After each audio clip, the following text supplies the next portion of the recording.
وہ سب ایک بات میں آپ سے پوچھوں، اگر آپ برا نہ مانیں تو آپ سے پوچھ سکتا ہوں کیونکہ آپ بڑے دل والے ہیں. یہ اللہ کے رسول نے اپنے آخری خطبے میں جو فرمایا ہے وہ ہم کنفیوژن میں کیوں رہتے ہیں؟ اہل بیت چھوڑ رہا ہوں اور قرآن چھوڑ رہا ہوں، یہی سنتے آئے ہیں، روایات میں یہی نظر آیا. یہ قرآن اور سنت اتنا معروف ہو گیا اور پھر ہم نے اہل بیت کو چھوڑ ہی دیا ہے. وہ ایک زمانہ تھا شفیع کاڑوی صاحب کے، شاہ احمد صاحب کے، یہیں پہ ٹمبر مارکیٹ میں گھانچی پاڑا میں جلسے ہوا کرتے تھے، خطبات ہوا کرتے تھے، کربلا کے واقعات ہم سنا کرتے تھے. اب اہل سنت میں سے کوئی اگر بیان کرے تو اس پہ رافضی اور مختلف قسم کے تفضیلی کے نام شروع ہو جاتے ہیں. یہ کس کا کام ہے اگر ہمارا کام نہیں اہل بیت کو بیان کرنا؟ بسم اللہ الرحمن الرحیم. اب میں جو باتیں کرنے لگا ہوں میں چاہوں گا آپ بھی دل بڑا ذہن بڑا کر کے سنیں اور میرے ساتھ عوام بھی اس کو دل اور ذہن بڑا کر کے سنیں. اب آ جائیں آج کے دور میں. پہلی تو بات یہ کہ چونکہ سوشل میڈیا بہت عام ہو گیا، یہاں پر جو اچھا یا جو برا ہے ڈال دو. نیکی کر سوشل میڈیا پہ ڈال، برائی کر تو بھی سوشل میڈیا پہ ڈال. اچھا جی اب آ جائیں. ایک ہمارے ہاں خطبہ حجت الوداع کی بڑی الحمدللہ ہم بات کرتے ہیں. کیا نبی علیہ السلام نے فرمایا کیا کہ جی میں تمہیں اپنے بعد دو چیزیں چھوڑے جا رہا ہوں، ایک قرآن اور ایک سنت. ہر ایک یہی کہہ رہا ہے، ایک قرآن اور ایک سنت. یار آپ اپنے اندر یہ اخلاقی جرت کیوں نہیں پیدا کرتے کہ میں تمہارے درمیان دو چیزیں چھوڑے جا رہا ہوں، ایک قرآن اور ایک اپنی اطرت، اپنے اہل بیت، اپنی آل. صحابہ کیوں نہیں فرمایا میں تمہارے درمیان صحابہ چھوڑے جا رہا ہوں؟ نہیں، یہ نہیں فرمایا کہ میں تمہارے اندر اپنے بعد قرآن کے ساتھ ابو بکر چھوڑ رہا ہوں، عمر چھوڑ رہا ہوں، عثمان چھوڑ رہا ہوں، علی چھوڑ. فرمایا میں اہل بیت چھوڑ رہا ہوں. کیوں؟ اس کی سب سے بڑی وجہ صحابہ بھی وفات پا گئے، کئی صحابہ نے شادیاں نہیں کی، کئی اصحاب کے اولاد ہی نہیں ہے. لیکن اللہ نے قرآن میں وعدہ کیا ان شانیہ کا ہوا الابتر، اے محبوب تیرا دشمن ہی بے نام رہے گا لیکن تیری آل چلے گی، تیری آل چلے گی. قیامت تک سید ہوگا، آئے گا ایک آخری سید جس کا نام مہدی ہوگا، محمد ہوگا. وہی آ کر کے پھر دجال کو بھی مارے گا. وہی آ کے جب حضرت عیسیٰ علیہ السلام کو بھی کلمہ پڑھا کر کے وہ کہیں گے کہ اب میں لا الہ الا اللہ محمد رسول اللہ کا کلمہ پڑھتا ہوں.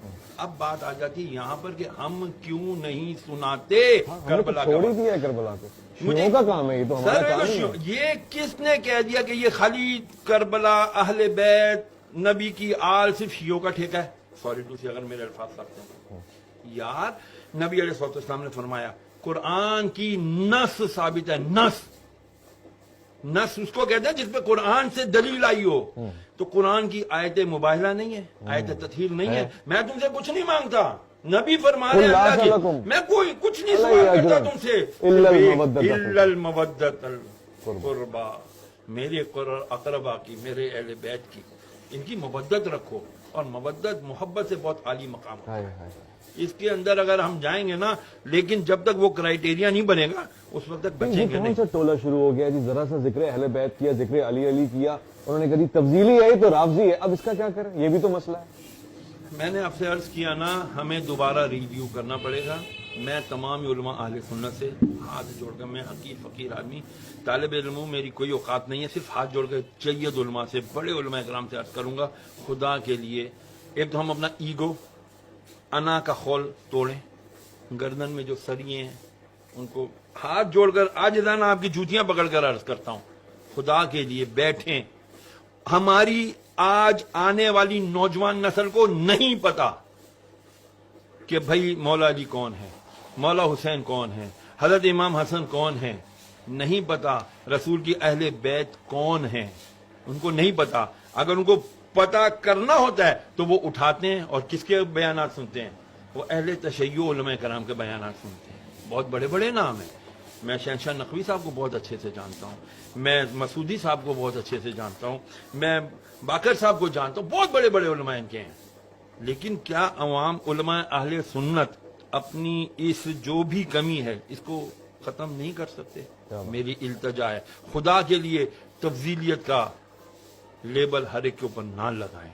صحابہ کرام علیہ رضوان ان کے اپنے مقام ہیں، اہل بیت کا الگ مقام ہے. کیوں مقابلہ کرتے ہیں آپ لوگ؟ خدا کے لیے نہ مقابلہ کریں، یہ مقابلے بازی کا کام ہے ہی نہیں. اللہ اکبر. یار جب ویسے آپ اس بات کو قبول کرتے ہیں؟ سچا سوال، حضور نے ہم نے اہل بیت کو چھوڑا تھا نا، انی تارکو فیکم ثقلین کتاب اللہ و اطرتی، اور ہم نے بھی اہل بیت کو چھوڑ ہی دی. دیکھیں کرائیٹیریا دے دیا، ایک اصول دے دیا. قرآن کو پکڑے رہو گے ہدایت پر رہو گے, قرآن کے ساتھ دوسری چیز کیا چھوڑی, اہل بیت پکڑو گے تو ہدایت پر رہو گے. خالی دونوں کو اہل پکڑ بیت کر. پکڑا قرآن چھوڑ دیا گمراہ, قرآن پکڑا اہل بیت چھوڑ دیا گمراہ, دونوں. کیونکہ اہل بیت کون ہے یار؟